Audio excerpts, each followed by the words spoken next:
구약 신명기 6장 5절 271쪽입니다.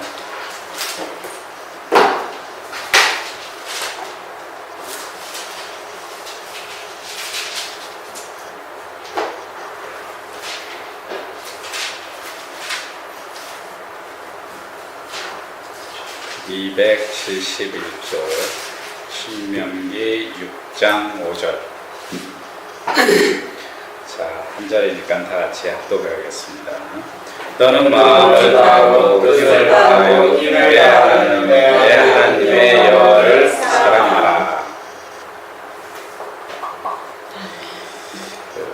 교회에서 중등부 교사가 크리스천의 신앙에 대해서 열심히 가르쳤습니다.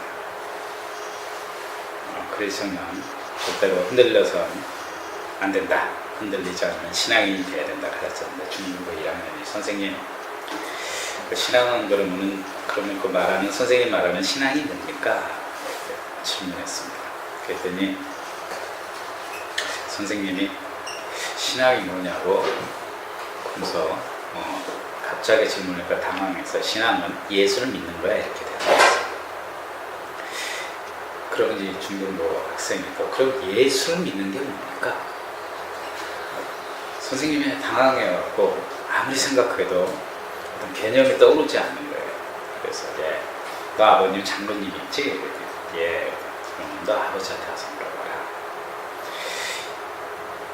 이 소년이 중등부 1학년 학생이 답답한 거예요. 그래서 집에 왔습니다. 집에 마침 아버지가 계셔서 아버지 신앙이 뭐예요? 아버지가 얘가 갑자기 왜 그래? 그래서 아버지도 또 아들의 질문에 당황했습니다. 아버지도 실제로 구체적으로 신앙에 대해서 이렇게 정립해 본 적이 없던 거예요. 이 신앙이 뭔가. 그래서 야, 엄마한테 물어봐라. 엄마는 권사님이니까 엄마는 성경 공부도 많이 하시고 하시니까 엄마한테 물어봐라. 그래서 또 엄마한테 쫓아왔습니다. 엄마, 신앙이 뭐예요? 그랬더니 넌 그걸 나한테 물어보니 니네 아버지가 훨씬 낫지 않냐 하면서 웃지 못할 이야기가 있었다. 그래서 우리 여러분, 제가 오늘 이 예화를 통해서 여러분도 힌트를 얻었습니다. 신앙이 뭔가? 오늘의 제목은 우리의 신앙이 뭔가? 여러분에게도 지금 당장 여러분들이 예수를 믿고 크리스찬이 됐는데 여러분에게 지금 당장 당신이 신앙이 뭡니까? 질문한다면 뭐라고 답하겠어요? 뭘까요? 신앙이?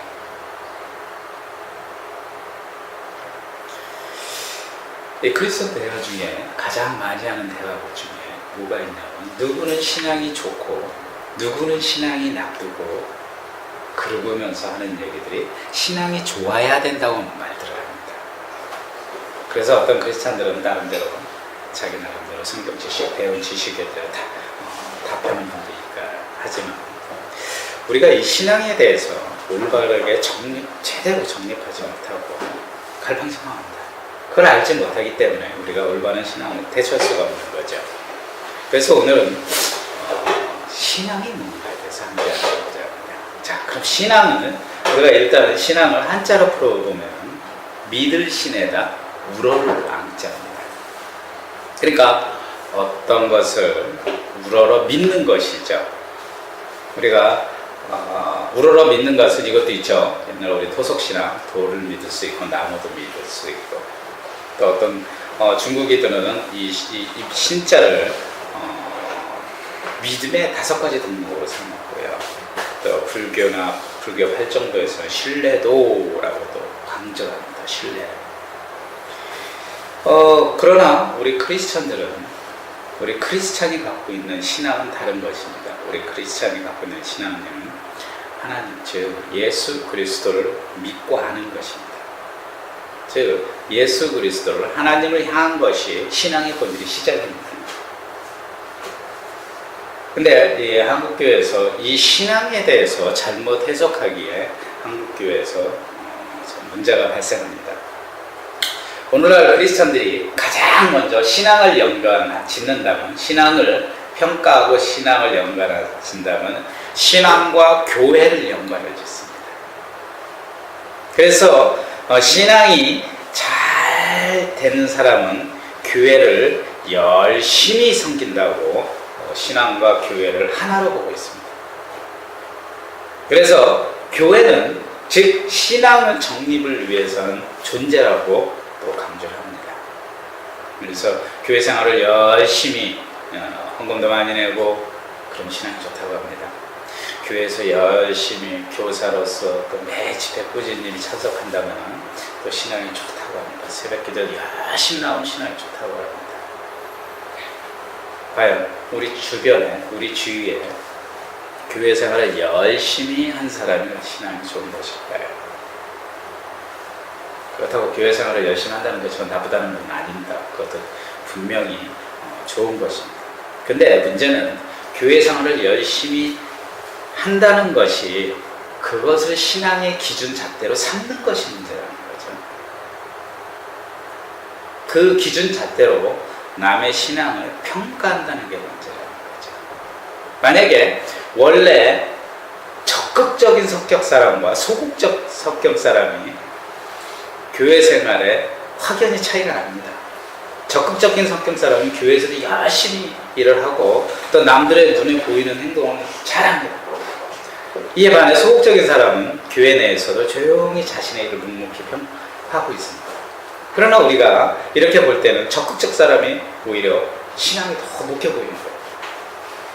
그게 잘못된 거예요. 만약에 어떤 집사님이 한 분이 예수를 믿었어요. 예수를 믿고 구원을 받았어요.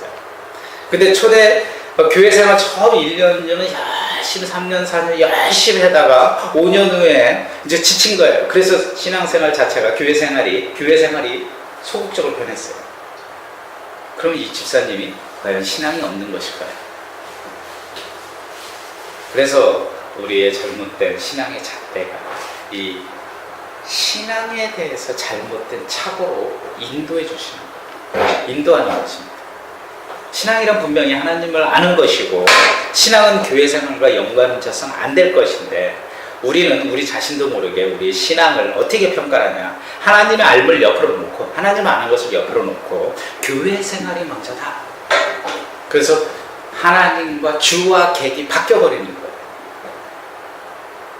그렇기 때문에 우리의 신앙 자체가 신앙인으로서 올바르게 신앙생활을 하기가 힘든 거예요. 방향을 모르니까요.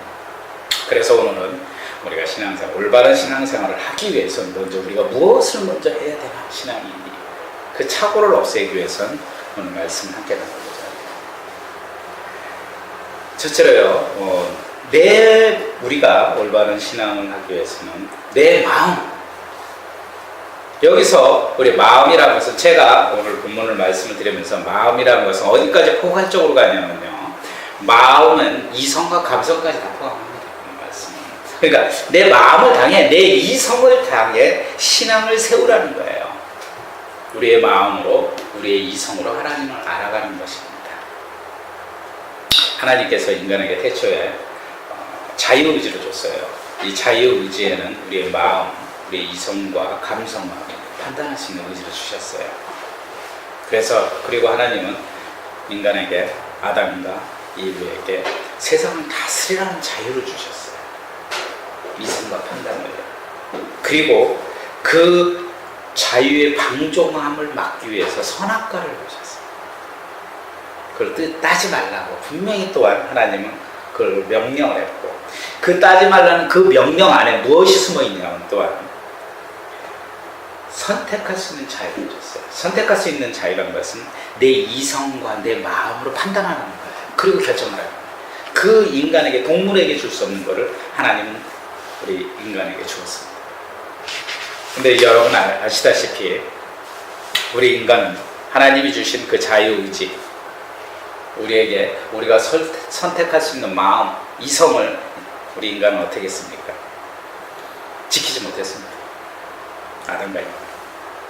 그래서 하나님과 관계가 무너져 버린 거예요. 이것은 우리의 잘못된 마음 때문에 시작되는 것입니다. 신앙은 우리의 잘못된 마음을 세우는 것이에요. 그래서 우리는 우리의 잘못된 마음, 특히 우리의 잘못된 이성에 대해서 아주 깊은 자만감의 인간들은 빠져 있어요. 인간의 마음은요, 우리 이성적 판단은요, 하나님 아는 것을 거부합니다. 예수를 믿지 않는 사람들에게 예수를 믿으라고 전도를 하면 그분들은 이런다. 내 주먹을 믿는다고. 어떤 분은 또 내 안에 있는 지식, 내가 세상에 내 자식, 내 이성적 판단 지식을 내가 믿지 하나님은 믿지 않겠다. 그래서 우리의 이성적 판단이, 인간의 이성적 판단이 장난감에 빠져 있다는 거예요. 그리고 또한 우리 현대 사회에서는 우리의 환경이 정말 하나님을 바라볼 수밖에 없는 환경으로 만들어져 있어요. 이 세상을 살면 너무나 즐겁고 신나는 문화가 너무 많습니다. 저 어렸을 때는 정말 기껏 문화라고 바깥에 나가서 나무로 나무 먹게 한다든지 뭐 담아놓고 나무 먹게 한다는데, 요즘은요 집에서 TV를 켜면, 저 어렸을 땐 TV도 없었죠. 저 어렸을 땐 TV도 없었어요. 조금 초등학교 1학년 때인가요? 그때 라디오가 있었어요. 그리고 5학년인가 6학년 때 흑백 TV가 나와요. 그래서 우리는 그때는 재미있던 게 없었어요. 근데 지금 TV를 켜면은 하루 종일 방송이 한 100몇 개 되죠? 방송 자기가 선택할 좋아하는 거 만들고 있어요. 하루 종일 시간을 지낼 수가 있어요. 컴퓨터를 켜면 얼마나 재밌는 게임 하나. 뭐 며칠 동안 놀 수가 있어요. 요즘 또 얼마나 좋은 세상입니까? 자동차를 타고 비행기를 타고 배를 타고 내가 가고 싶은 대로 마음대로 가요. 우리 때는 여행 가면요, 중학교 때 여행 기껏 대학 가봤자 기차 타고 청평에 가서 기차 타고 저기 강북, 강변, 춘천 가는 거예요. 요즘 세상이 너무나 돈만 있으면 어디 가서 마음대로 먹고 마음대로 즐길 수가 있어요. 그래서 모든 사람은 이 돈에 대해서 바라볼 수 없는 세상밖에 안 됐어요. 그래서 이런 세상 때문에, 이런 너무 풍요로운 세상 때문에 하나님을 보기가 너무 힘든 거예요, 세상 사람들이. 문화가 너무너무 발전됩니다. 더 큰 문제는요, 현대 크리스찬들이 또한 세상 문화와 너무 타협해서 산다는 거예요, 지금 시대는. 분명히 마음, 우리 이성적 판단은 하나님의 살아계심을 알음에도 분명히 알고 있음에도 불구하고도 하나님을 살짝 옆으로 놓아둔다는 거예요. 너무 세상이 신나기 때문에 하나님을 살아계심을 알지만 세상과 혼합한 그리스도인으로 변해가는 거예요, 지금. 그래서 이런 크리스찬들은 저희가 보편적으로 요즘 보니까요, 하나님의 살아계심을 알기에 이분들은 주일 예배를 꼭 지킵니다. 그래서 선데이 크리스찬이 나오듯이 꼭 주일 예배를 지키고, 주일 예배 후에는 크리스찬인지 아닌지 구분할 수 정도로 크리스찬 향이 전혀 없는 사람으로 적당히 세상과 타협하고 살아갑니다. 일주일에 하루는 크리스찬, 일주일에 6일은 세상 사람으로 살고 있어요.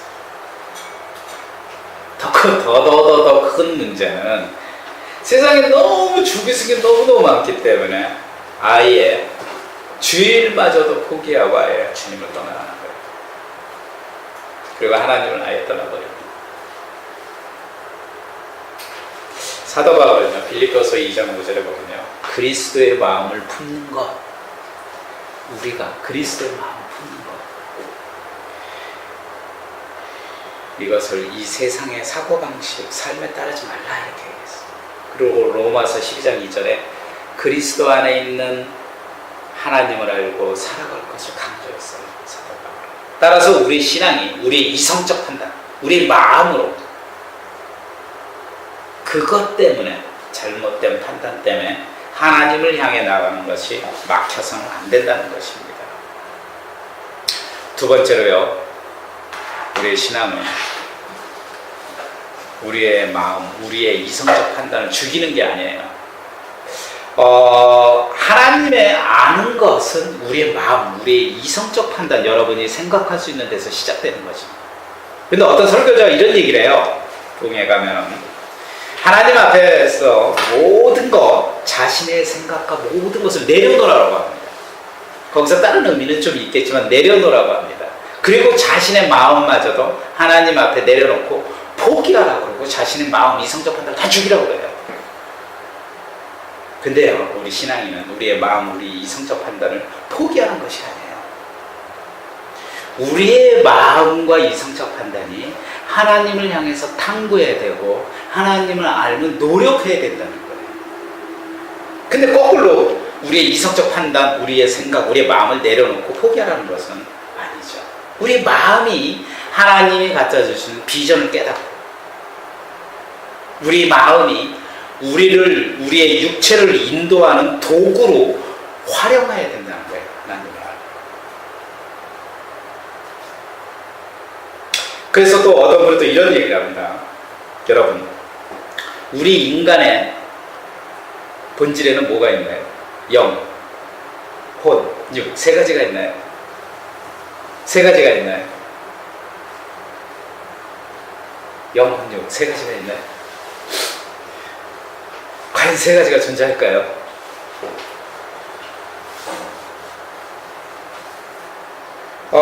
저는 여기에 대해서 좀 반론을 많이 제기를 합니다. 이렇게 해서 우리가 그동안 저도 어렸을 때 그렇게 배웠어요. 교회에서 영, 혼, 육 세 가지가 분리되어 있다 이럴 때 저는 여기에 대해서 참 영혼과 저는 두 가지로 나누고 싶어요. 왜냐하면 우리 영혼과 육으로 분리하고자 싶어요. 영과 혼을 분리해서. 그래서 이 영혼육을 가진 사람들은 이렇게 신학적으로 이렇게 얘기합니다. 마음과 영을 분리하고 있습니다. 우리 마음을 포기하고 우리 안에 마음을 포기하고 영적으로 하나님을 바라보라는 거예요. 근데 아무리 생각해도요, 저는 그동안 내 안에 영을 한 번도 본 적이 없어요. 그래서 분명히 마음과 영혼을 분리하라고 한다면은 그러고 나서 뭐라고 그러냐면 우리의 영이 그분들이 말하기에는 우리의 영이 성령님과 교제하라는 거예요. 그리고 주님 말씀 들어야 된다. 저는 이에 대해서 뭐라고 생각하냐면 우리의 마음, 분명히 우리 안에는 마음과 이성이 존재해요. 이것은 저는 이렇게 생각합니다. 우리 영혼 내에 우리의 마음과 이성이 존재하다고 같은 맥락으로 보고 싶어요. 그래서 우리 안에 다른 마음과 영혼이 분리된 것이 아니라 우리 안에 원래 있던 영혼이 성령님을 교제하면서 성령님과 교제를 통해서 하나님의 나라의 거룩한 영으로 변화되는 것이죠. 원래 제약된 영. 성령님께서 우리 안에 영으로 오셔서 우리의 영혼을 다뤄주시고 만져주시는 거죠. 그래서 우리의 타락된 영혼이 예수를 믿음으로써 비둘기 같은 성령님이 우리 안에 오셔서 우리를 하나님의 나라의 백성으로 만들어주는 거예요. 아주 이런 추억이 뭐야? 여러분, 우리가요 이런 생각도 해봅시다. 우리가 죽을 때 우리의 이성과 판단이 같이 죽을까요? 같이 죽을까요? 죽음이 새로운 영이 뿅하고 태어날까요?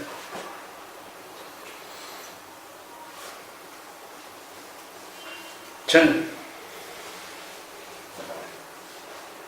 우리가 죽을 때요, 저는 죽음은 이렇게 지금 이 순간 내가 지금 이렇게 가죠. 죽음을 통과하고 그대로 저를 통과한다고 생각합니다. 우리 이성과 판단. 그 영혼이 그대로 간다. 그래서 우리의 죽음은 새로운 시작이에요. 그래서 우리의 죽음은 우리의 영혼과 영혼이 분리된 게 아니라 하나의 영혼. 그래서 우리의 죽음은 끝이 아니라 하나님의 나라의 새로운 시작입니다. 그래서 우리는 우리의 이성을 절대 죽여서는 안 돼요. 우리의 감성, 우리의 마음을 죽여서는 안 돼요. 우리의 마음을 오늘 성경 말씀처럼 혼신을 다해서 하나님을 향해 바라보고 혼신을 다해서 하나님을 역적적으로 하나님의 나라 백성으로 살아가는 것입니다. 그것입니다. 그래서 우리에게 주신 하나님이 주신 마음, 인간에게 자유의지를 주신 하나님의 그걸 우리 하나님 은혜 위에 우리가 우리 마음을 하나님 은혜 위에 기초 위에 세워야 된다는 거예요. 그런데 하나님 주시는 그 자유, 우리의 마음 이성을 우리가 충동에서 벗어나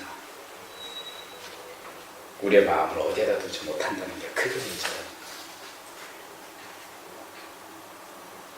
그래서 우리 신앙은 모든 어떤 욕망을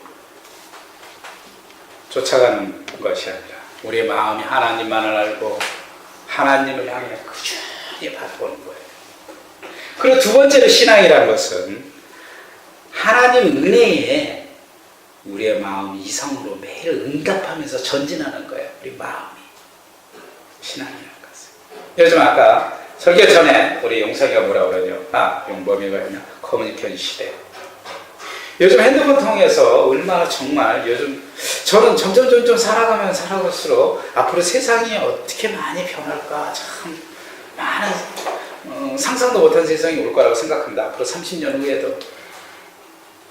요즘 젊은 세대들이요, 핸드폰 문자를 통해서 뭐 장소와 시간과 구애 없이 친구들에게 야시 문자를 주고 계속 카톡을 합니다. 수없이 카톡을 통해서 대화를 합니다. 젊은 세대들. 옛날에는 문자로 했는데 문자 카톡 알이 비싸고 못했는데 요즘은 스마트폰이 생겨갖고요. 정말 뭐 돈에 구애 없이 계속 대화를 하고 이렇게 한자로도 보내고 아주 감성적으로 그렇게들 보내요. 그림 몇 개 띵띵. 옛날에 그거 하나 보는데 얼마였어요? 돈 줬어요. 그것마저도 이제 없어졌으니까 요즘 뭐 친한 연인이란 누구나 정신없이 합니다. 근데 카톡을 내가 저쪽에 보내면 요즘은, 왜냐면 장소 시간에 관계없으니까 상대편에 카톡을 보내면 안 옵니다. 만약에 그럼 뭐라 그러냐, 안으로 속으로 시불시불 이게 내 문자를 씹어. 10분이 지납니다. 그럼 어쩌 봐라, 이게 정말 쉽네. 1시간이 지납니다. 그러면은 속으로 슬슬슬슬 이제 완전히 화가 나고, 특히 연인끼리. 그리고 또한 내가 많은 문자나 카톡을 보내는데 받는 사람마다 답이 없다면 여러분 어떻게 생각해요? 내가 아는 지인들에게 여러분이 지금 핸드폰을 들고 계속 어떻게 잘 있냐 어떻게 있냐 그냥 친구들이도 계속 다 보냈어요. 그랬더니 답이 한 명도 안 오는 거예요. 여러분 카톡에 친구들이 몇 명 있습니까? 보통 제가 알기로 150명, 기본적으로 100명에서 뭐 이렇게 한 300명, 500명, 뭐 1000명 뭐 이런 정도 봤어요. 근데 그걸 다 보내봤어요. 잘 있었나 어떻게 지냈니? 근데 한 명도 답이 없다고 생각해봐요. 은근히 화가 날 겁니다. 만약에 여러분 핸드폰으로, 여러분의 스마트폰으로 하나님께서 메시지를 보냅니다. 여러분 핸드폰으로. 사랑하는 아들 딸아, 난 너에게 자유를 주었다. 그리고 너를 크리스천으로 세우고자 하고, 너가 크리스천으로 살고자 내가 너를 돕고, 너는 크리스천으로 성숙해야 된다. 그리고 책임 있는 삶을 살아라고 하나님이 여러분에게 문자를 보냈어요. 하나님도 하나님도 우리처럼 지금 문자를 다 보냈어요. 그리고 하나님 뭐라고 했냐면, 내가 너를 사랑할게. 내 사랑하는 아들까지도 나는 내 사랑하는 아들까지도 주고 죽음으로 몰아낸다. 그리고 문자를 보냈어요. 근데 여러분, 하나님이 기다리는데 답이 없는 거예요. 하나님 또 보냅니다. 또 계속 답이 없는 거예요. 하나님 마음 어떨까요? 하나님 마음 어떨까요? 여러분 아시겠죠? 우리의 참다운 신앙이라는 것은요, 하나님의 은혜에, 하나님이 주신 문자에 언제든지 하나님 마음으로 응답하는 사는 거예요. 우리 마음으로. 살아계신 하나님께서 우리와 함께 계심을 우리가 믿고, 하나님 우리를 부르면 우리 즉시 그때 말을 걸어주실 때 그때마다 우리는 우리 마음을 이성이 하나님께 이렇게 응답하는 거예요. 그럼으로써 우리가 하나님 크리스찬의 생활을 신앙인으로서 올바르게 살아가는 것이에요. 지금도 하나님께서는 우리에게 새로운 생명을 주시고 우리를 부르고자 지금 하나님께서는 찾고 있고 하나님께서는 우리와 대화하고자 원하고 계세요. 그런데 우리는 얼마나 하나님과 뜻과 다른 전혀 다른 모습으로 살고 있습니까? 전혀. 하나님 예수님의 모든 삶도요, 실은 예수님의 삶도 전 모든 존재, 모든 예수님 사역이 뭐라고 그러냐, 하나님을 아빠, 아버지 하면서 이렇게 불러요. 하나님을 전적으로 신뢰하고 하나님을 전적으로 순종하고 대표적인 모습을 예수님은 이 세상에 살아가고 있다. 그 모습을 보여줬다고 해요. 그게 예수님의 삶의 특징입니다. 그래서 우리의 신앙이라는 것은 하나님이 언제든지 부를 때 우리의 마음, 우리 이성이 하나님께 응답을 하는 늘 또한 하나님을 향해 정진해야 돼요. 힘을 다해서. 하나님 지금도요, 이 순간에도 우리 사회 속에서도 하나님은 역사하고 계세요. 하나님은 문화 안에도 역사하고요, 핸드폰 안에도 역사해요. 자연 속에서도 매일매일 역사하시고 성경 안에서도 매일매일 살아 숨쉬는 하나님이, 우리는 그 하나님을 주의 깊게 우리 마음으로 바라보고 그 하나님을 알기 위해서는 우리는 이제는 하나씩 정전해야 돼요. 정전해야 돼요. 오늘 본문의 말씀이 어떻죠? 한번 다 같이 읽어볼까요? 우리 용성이가 한번 읽어봅시다. 오늘 본문 271조 우리 용성이가 한번 읽어봐요. 271조 구약성경 6장 5절. 그 사이에 잊어버렸습니까?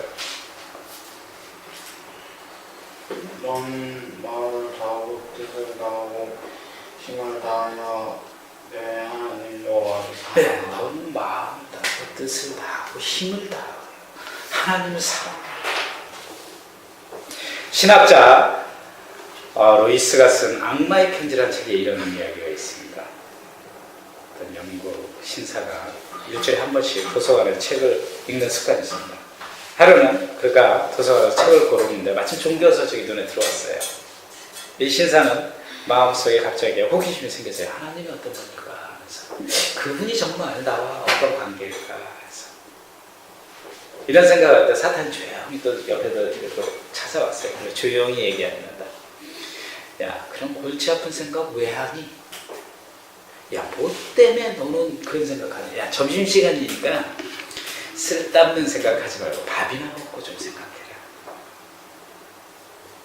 그래서 신사는 그래, 내가 또 밥이나 먹지. 그리고 식당을 갔습니다. 또 점심을 먹는데 갑자기 또 이 신사의 생각이 떠올랐어요. 하나님은 과연 누구신가? 그때 또 사탄이 또 찾아와서, 야, 밥 먹는데 소화 안 되게 왜 하나님을 그렇게 골똘히 생각하냐? 야, 밥이나 먹고 생각하자. 이처럼 우리 주변에는요, 우리 마음이 하나님 앞에 가고 싶어 합니다. 근데 늘 우리 주변에 사탄이 우리에 대해서 계속 우리를 미루고 뭔가를 못 가게끔 계속 우리 마음에 변화를 일으킵니다. 수시로 우리 마음 변화가 일어나요. 사탄이 정말 대단합니다. 계속 변화를 일으키게 합니다. 갑자기 기분을 나쁘게 한다든지 바쁘다는 이유로 우리 마음의 변화를 일으키게 해요. 그래서 하나님께 가까이 가는 것을 계속 연기하게 만듭니다. 조금 있다. 이거 먼저 하고 나서, 그래, 이게 조금 더 중요하니까 우리 이성적 판단 이게 결정하게 돼. 그래서 우리가 어떻게 보면 하나님 앞에 가면 멈춰서게 돼요. 즉 하나님께서는 우리에게 문자를 보내고 카톡 신호를 보내는데 우리는 이걸 계속 기도하지 않고, 우리는 답이 없겠고 하나 신앙인으로 정진할 수 있게끔 우리에게 늘 유혹이라는 게 옵니다. 그래서 우리 신앙인들은요, 신앙이라는 것은 하나님을 향해 매일매일 정진해야 돼요. 움직여야 되고 답해줘야 돼요. 예를 들어 버스 기다리는 시간, 공부할 때 정신이 멍하니 어떤 평범한 시간 내에서도 우리는 하나님과 함께하는 시간이 돼야 돼요. 매 순간순간. 그래서 신앙이라는 것은요, 하루아침에 이루어지는 게 아니에요. 매일 어떤 시행착오도 일어나고요, 또 인내심을 통해서 끊임없이 정진해요. 마지막 결론입니다. 우리의 신앙이라는 것은 예수 그리스도를 믿음으로써 하나님께서 역사하시는 이 세상 안에 우리는 매일 매 순간 내 마음을 다해, 내 힘을 다해, 내 뜻을 다해 하나님께 매일 정진하는 거죠. 신앙이란 매일매일 살아 숨쉬는 것입니다. 이것이 크리스찬의 신앙입니다. 기도합시다. 하나님 아버지, 오늘 우리는 신앙이 무엇인가에 대해서 배웠습니다. 우리가 살면서 우리의 신앙이 하나님 안에서 흔들림 없이 살도록, 오직 주만 바라보며 살도록 주님 인도하여 주시옵소서. 평생 하나님을 신뢰하며 평생 하나님을 향해 나아갈 수 있도록 우리의 발걸음을 인도하여 주시옵소서. 우리의 신앙이 우리를 위한 수단이 되지 않게 해주시고, 오직 예수 그리스도 안에서 성령님의 능력으로 하나님의 사람으로 변화된 하나님의 사람으로 확신을 갖는 신앙이 되도록 주님 인도하여 주시옵소서. 이제 우리의 이성과 감성으로 우리의 잣대를 판단하지 않고 우리의 이성과 감성이 이제 오직 예수 그리스도만을 의지하고 바라볼 수 있도록 주님 인도하여 주시옵소서. 우리를 구원하신 예수님 이름으로 기도합니다. 아멘. 아까 찬송가